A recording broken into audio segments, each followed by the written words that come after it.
যেই ব্যক্তি ফজরের নামাজ পড়িল সে আল্লাহর দায়িত্বে চলিয়া গেল।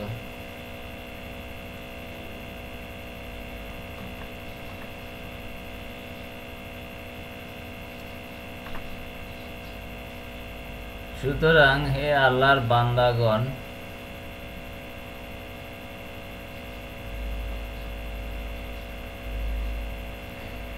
আল্লাহ যেন আপন দায়িত্বের কোনো বিষয় সম্পর্কে বাদী হইবেন তাহাকে ধরতে পারবেনি।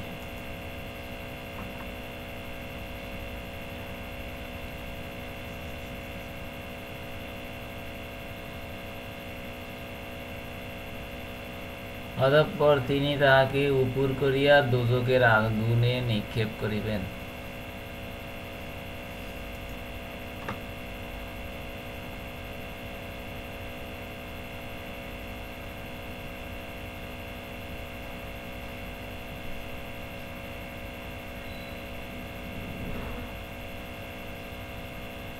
আল হাদিস মেশকাত শরীফ হাদিস নাম্বার 578।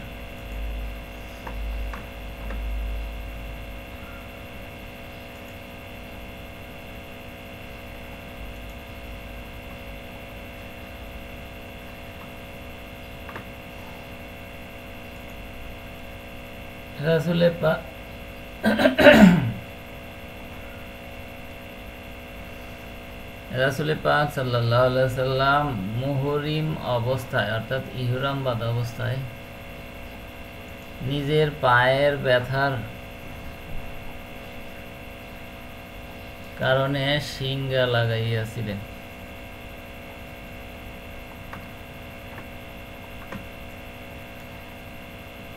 আল হাদিস আবু দাউদ শরীফ হাদিস নাম্বার 1837।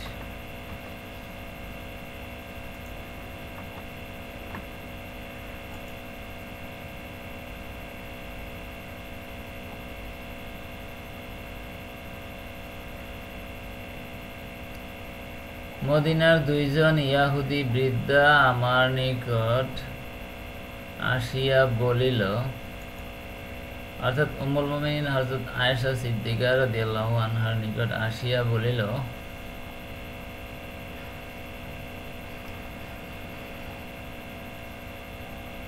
কবরবাসীদেরকে কবরের মধ্যে শাস্তি দেওয়া হয়।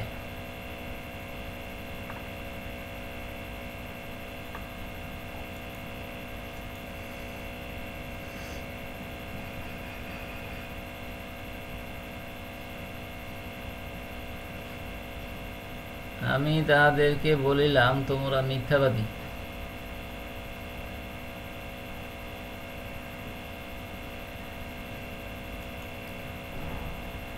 তাদেরকে সত্যবাদী বলিতে আমার মন চাইল না।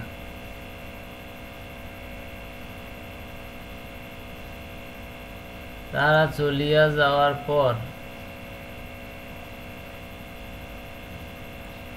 নবী করিম সাল্লাল্লাহু আলাইহি সাল্লাম আমার গৃহে প্রবেশ করিলেন।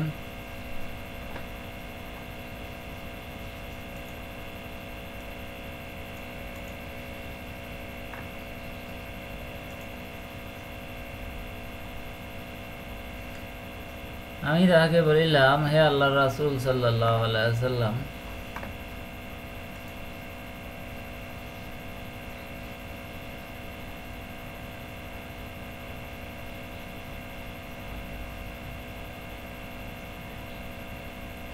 মদিনার দুইজন বৃদ্ধা ইয়াহুদী আমার নিকট আসিয়াছিল।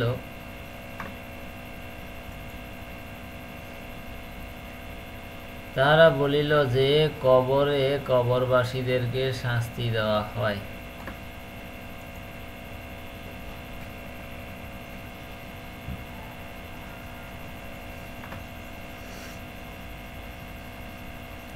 তিনি বলিলেন, তাহারা সত্য কথাই বলিয়াছে।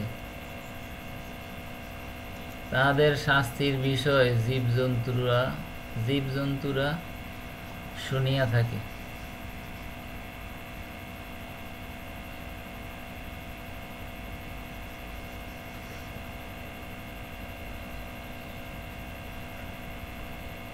আয়েশা সিদ্দিকা রাদিয়াল্লাহু আনহা বলিলেন, তারপর হইতে আমি মহানবী সাল্লাল্লাহু আলাইহি সাল্লামকে প্রত্যেক নামাজে কবরের আযাব থেকে আশ্রয় প্রার্থনা করিতে দেখিয়াছি।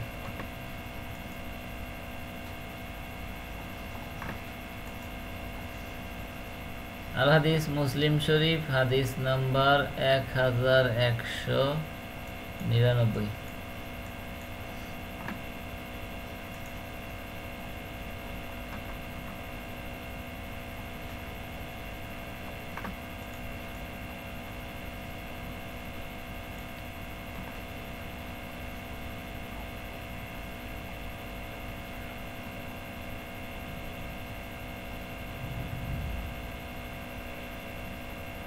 ওমর ইবনে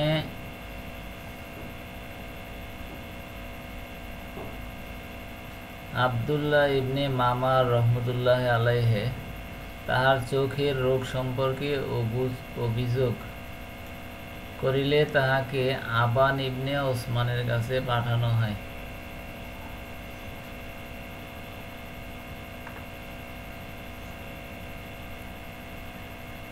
সুফিয়ান রহমতুল্লাহ আলাইহে বলেন, তিনি অর্থাৎ আবান রহমতুল্লাহ আলাইহে ছিলেন আমিরুল হজ এবং তাহাকে এই সম্পর্কে জিজ্ঞাসা করা হইলে তিনি বলিলেন,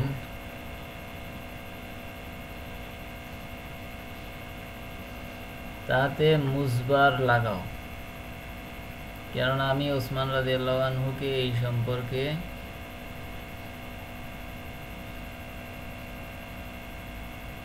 নবী করিম সাল্লাল্লাহু আলাইহি সাল্লাম হইতে হাদিস বর্ণনা করিতে শুনিয়াছি।